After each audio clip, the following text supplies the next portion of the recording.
Our next inductee is one of the most accomplished amateur golfers in New Hampshire history, Dana Harrity. And she is going to be introduced via a video by her daughter, Maggie, who is currently on her honeymoon, I believe, right? But when I found out that my mom, Dana Harrity, would be inducted into the New Hampshire Golf Hall of Fame, I wouldn't let anything get in the way of properly congratulating her. Throughout my childhood, when anyone met me who knew my mom, the first thing they would say is, "Wow, you're Dana Harrity's daughter, you must play golf." With which, determined to be independent of my mother, and in true teenage fashion, I would simply roll my eyes and give my mom a knowing glare. I was so lucky that even at an early age, my mom always encouraged me to pursue my own path and do whatever made me happy, which of course at the time was not golf. What makes my mom happy is competing. She has a competitive drive that has led her down the path that's brought us here, the Hall of Fame. Throughout her amateur golf career, she has accomplished more than any other woman in the history of New Hampshire golf. Her accomplishments include, but are not limited to, the 2014 New England Women's Golf Association champion, as well as the 16-time state amateur champion. She has competed in 7 U.S. amateurs, 12 U.S. mid-amateurs, 8 U.S. senior amateurs, and 4 U.S. state team championships. My mother's accomplishment in the New Hampshire golf world are beyond extraordinary, but I feel as though her greatest accomplishment is the role model that she's provided for me. During her 2015 to 2017 presidency at the NHWGA, she was presented with some very unique challenges, dedicating her blood, sweat, and tears to her presidency. She handled these obstacles unlike anyone else would have been capable of doing so, and through that showed me what it is to be a strong, confident leader. Both my father and my new husband would be the first to say my mom and I are exactly alike. And although I do know they're poking fun at us, I hope that that is true, because I would consider it a true honor to be just like my mom. She supported me, coached me, and encouraged me throughout all aspects of my life. She's taught me to go after any goal I set for myself and how to succeed under pressure, as I've also inherited her tendency towards procrastination. I've spent my life looking up to a confident, competitive, resilient woman. So Mom, congratulations. You've become a role model for young women golfers. Your championship resume is unmatched, and you've left your mark on the game of golf in New Hampshire. And with all that said, I know that you're still not done. Everyone better watch out next year at the stadium. Congratulations on all of your accomplishments. And most importantly, I want to thank you for being my mom. So, it's my honor to welcome the most decorated female golfer in the state of New Hampshire, my mom, Dana Harrity. All right, I'm not really sure how to follow that, but this is pretty amazing. I want to thank the NHGA and the Hall of Fame Committee for making this evening possible. I'm honored to be here as one of the inductees into the inaugural class of the New Hampshire Golf Hall of Fame. It's been a fantastic journey, and I've been fortunate to have a great deal of support. Thank you to the NHWGA for giving women around the state of New Hampshire an opportunity to compete at golf. I'd like to thank my Abenaki family for being here with me tonight. I'd like to thank my golf professional, Jim Sharon, who always took time to encourage and support me.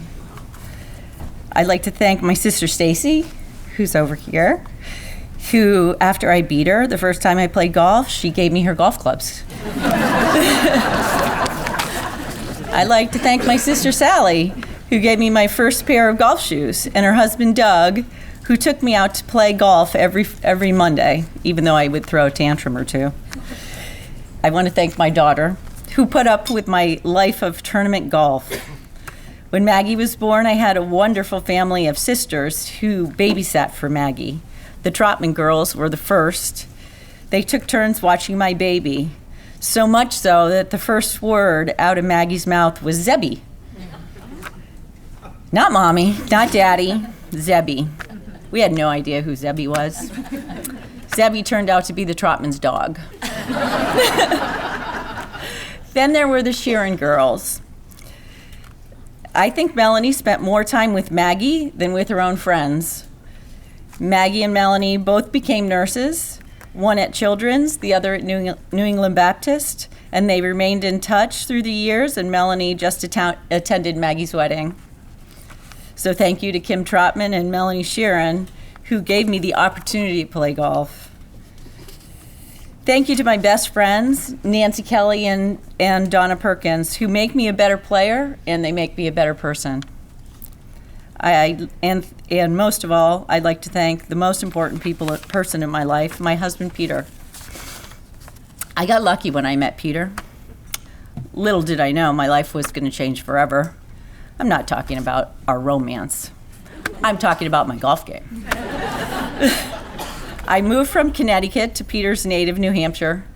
My work ethic was about to be challenged. I'd been competing, and I was going to start to compete in a new association. When it came to golf, Peter was older and wiser than I was. And as those who have played tournament golf with Peter know, he's an A personality. He worked super hard to utilize every bit of his talent he had to get the most out of his game. I, on the other hand, was more of a B personality. Sometimes a bit lazy, one who relies on athletic talent, which frequently left me as an underachiever. Well, that was about to change. Peter came home from work every night. We had to go to Abenaki and play golf. Played 9 holes every night. It was something that didn't fit my B personality. I really wanted to go to the movies. But night after night, we went to the golf course. On the other side of the scale, Peter and I have totally different personalities on the golf course. Peter sees the glass half empty. Empty. He thinks he has a bad golf swing. He's never hit a good shot. He's never shot a good score. He won the state amateur twice, I, on the other hand, saw the glass as half full. I think I always thought I had a decent swing. Bad shots were never my fault. I never missed a putt that was ever my fault. It was never my stroke. With the change in my work ethic, along with maintaining a positive attitude, my golf game really started to improve. And now I had an opportunity to compete on a level playing field. As a young player, while living in Connecticut, I found myself intimidated by great players around me. Barbara Young, Lyda Kitticut, Marcia Dolan, all legends in Connecticut golf. And as a public course player, there were restrictions on the tournaments I could enter. Our private club members could represent Connecticut in the New England Amateur, but I was a public course player.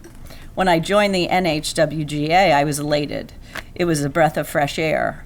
All New Hampshire women golfers could play in their tournaments and represent the state in the New England Amateur. Although I had minimal golf experience, in July of 1982, I was excited to go off and play in the New England Amateur in Augusta, Maine at Augusta Country Club. I finished 7th and got the feeling that I could compete with the girls around New England. So I entered the NHWGA State Championship, which that year was being played at Abenaki. Peter had explained that New Hampshire had some really good golfers. There was Tina Toombs and Kristen Allen and Christy Kamal, all who had full scholarships to college. But what I didn't know them, and I wasn't afraid. I happened to win. I had never played that well in a tournament before in my life. The next year, I ventured out to play in some bigger events. Included in those events were the North and South Amateur, and I qualified for my first U.S. Amateur. Later on in that season, I qualified for the LPGA Boston 5, where I stupidly introduced myself to Pat Bradley on the putting green. I told her I had won the New Hampshire Championship the year before and how incredible it was to have my name on the same trophy as her. And she was very gracious, and she didn't even roll her eyes. Like, oh my gosh. But the Boston 5 tournament, during the Boston 5 tournament, I discovered that turning pro was really not for me. I wanted to have a family, and I thought with the travel demands and the tour, it would be very difficult for me to do both. And in addition, and more importantly, I knew the players were a cut above my talent level. They could really hit their drivers, and they could really putt. And I never regretted my decision. Over the years, as my daughter told you, I have had the privilege to represent Abenaki Country Club in the state of New Hampshire in 7 U.S. amateurs, 12 mid-amateurs, 8 senior amateurs, and countless other amateur tournaments around the country. I have been so fortunate to have developed wonderful lifelong friendships with a countless number of my fellow competitors. Carol Semple Thompson, Martha Leach, Noreen Friel Moeller are among those who I have on my cell phone and are on speed dial. I appreciate every minute of my golf career, and I have never taken 1 minute for granted. To all of you here representing New Hampshire golf, I again thank you for this wonderful honor.